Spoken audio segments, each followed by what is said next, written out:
বিয়ে হয়ে যেদিন শ্বশুরবাড়িতে প্রথম পা রাখলাম, আমাকে আমার শাশুড়ি মা বলে গেলেন, তুমি এ বাড়ির বউ, তাই বাড়ির কিছু নিয়ম কানুন আছে যেগুলো তোমায় মেনে চলতে হবে।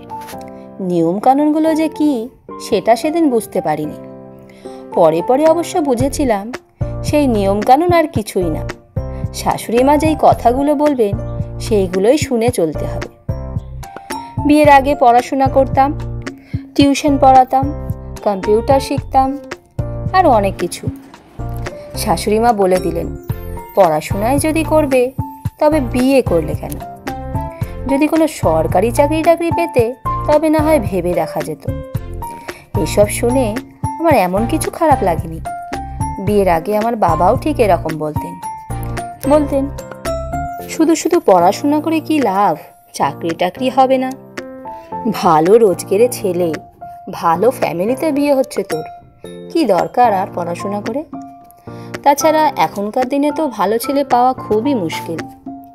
খোঁজ নিয়ে দেখেছি কোনোরকম নেশা টেশা নেই।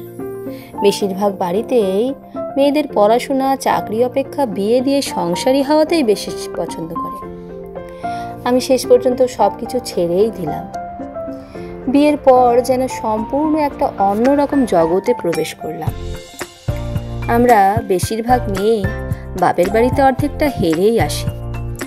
বিয়ের পর শাশুড়ি মার নতুন নিয়মকানুন মানতে গিয়ে আমি বুঝেছিলাম আমি বাড়ির বউ আর মেয়ের মধ্যে অনেক তফাৎ। বউ মানেই সেবাময়ী আর স্বার্থত্যাগী হতে হয়। বউ মানেই সে কখনো আগে খেতে বসতে পারবে না। বউ মানেই শরীর অসুস্থ থাকা সত্ত্বেও যখন তখন শুতে পারবে না।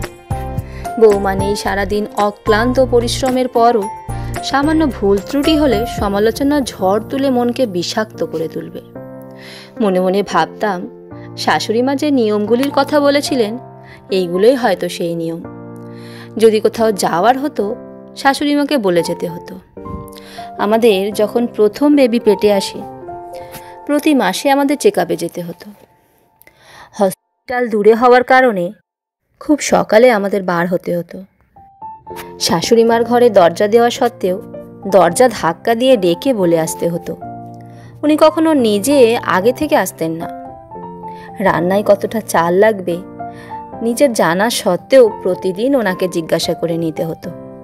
না জিজ্ঞাসা করলে উনি মনক্ষুণ্ণ হতেন। বাপের বাড়ি গিয়ে যদি বাচ্চার শরীর খারাপ নিয়ে বাড়ি ফিরতাম নিজেকে খুব অপরাধী মনে হতো। নানা লোকের নানা রকম কটূক্তি শুনে কান ঝালাপালা হয়ে যেত। সব দোষ গিয়ে পড়তো আমার আর আমার বাপের বাড়ির লোকের উপর। আজ 15 বছর আমাদের বিয়ে হয়েছে। বিয়ের প্রথম 8 বছর সব কিছু মেনেই নিয়েছিলাম। তারপর থেকে আর কিছু মানতে পারলাম না। ভাবলাম এইভাবে যদি সব কিছু মেনে নিতে থাকি এই মেনে নেওয়াটা একটা ট্র্যাডিশন হয়ে যাবে। তাই নিজেকে বদলে দিলাম। আমার খারাপ লাগাগুলো যেন আমার সন্তানদের মধ্যে সঞ্চারিত না হয়। বাচ্চারা ছোট থেকে বাড়িতে যা দেখবে সেটাই শিখবে। নিয়মরীতি পরিবর্তনের দরকার আছে। যে নিয়মগুলি আমাকে মানতে বাধ্য করা হচ্ছিল সেই নিয়ম থেকে বের হতে না পারলে আগামী দিনে আমার সন্তানরাও সেইভাবে তৈরি হবে। আমার মেয়েকে যখন একটা ভালো স্কুলে ভর্তি করি তখন আমার শাশুড়ি মাই বললেন, অত বড় স্কুলে ভর্তি করানোর দরকার কি আছে? কদিন পরে সেই তো বিয়ে দিতে হবে, পরের বাড়ি চলে যাবে। চাকরি করে মেয়ে কি তোমায় খাওয়াবে নাকি? আমরা মেয়েরা ছেলে আর মেয়ের মধ্যে বৈষম্যমূলক আচরণ না করে একটা সুস্থ সুন্দর পরিবেশ রচনা করতে পারি। তাহলে হয়তো অনেক কিছু ভালো হতে পারে। মেয়েরা যেমন বাড়ির কাজ শেখে ছেলেদেরও শেখানো উচিত। ছেলেদের যেমন সঠিক শিক্ষায় চালনা করা হয় মেয়েদের ক্ষেত্রেও ব্যতিক্রম করা উচিত নয়। সব বিধিনিষেধের শিক্ষা মেয়েদেরকেই শেখাতে হবে কেন?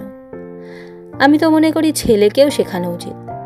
সব শিক্ষা বই পড়ে হয় না, পারিবারিক শিক্ষাটাও জরুরি। শুধু বাড়ির কাজ নয়, মেয়েদের প্রতি সম্মান প্রদর্শনের শিক্ষাটাও দরকার। আর মা হচ্ছেন সবচেয়ে বড় শিক্ষিকা। আগামী দিনে ছেলেরা যেন তার জীবন সঙ্গিনীকে সম্মান করতে শেখে, যেন তার কাছের মানুষ হয়ে উঠতে পারে।